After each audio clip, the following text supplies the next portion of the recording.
সবচেয়ে বেশি কার পূজা করো?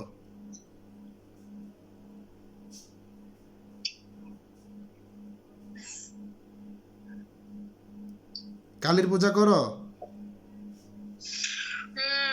সরস্বতী? এই যে কথা বলে না, তুমি বলো, তুমি কাদের দু একটা নাম বলো।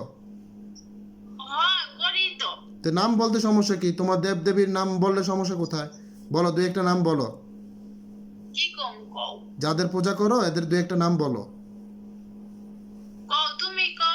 আমি তো জানি, তোমার থেকে শুনতে চাই।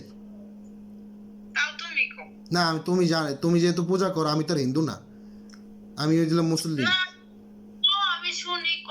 আমি মুসলিম, তুমি যেহেতু হিন্দু, তুমি যাদের পূজা করো এটা তুমি, তোমার মুখ দিয়ে আমি শুনবো, বলো।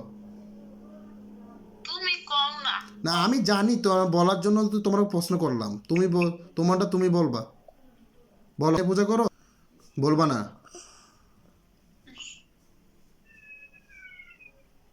আচ্ছা ঠিক আছে, আজকের পর থেকে যদি আমার রোগীর কাছে তুমি আসো বা কোনো নজর দাও, তাহলে এর পরিণতি কি হবে সেই তোমার মুখ দিয়ে আমি শুনবো, বলো।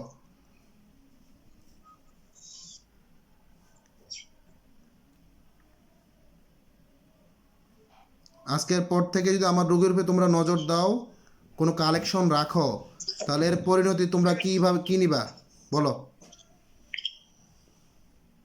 আমি কি করব সেটা আমার ব্যাপার, তোমাদের ইচ্ছা কি বলো। এরপরে বা যদি তোমরা একই ভুল করো, আমি যদি কোনো কালেকশন পাই তোমাদের রোগীর সাথে,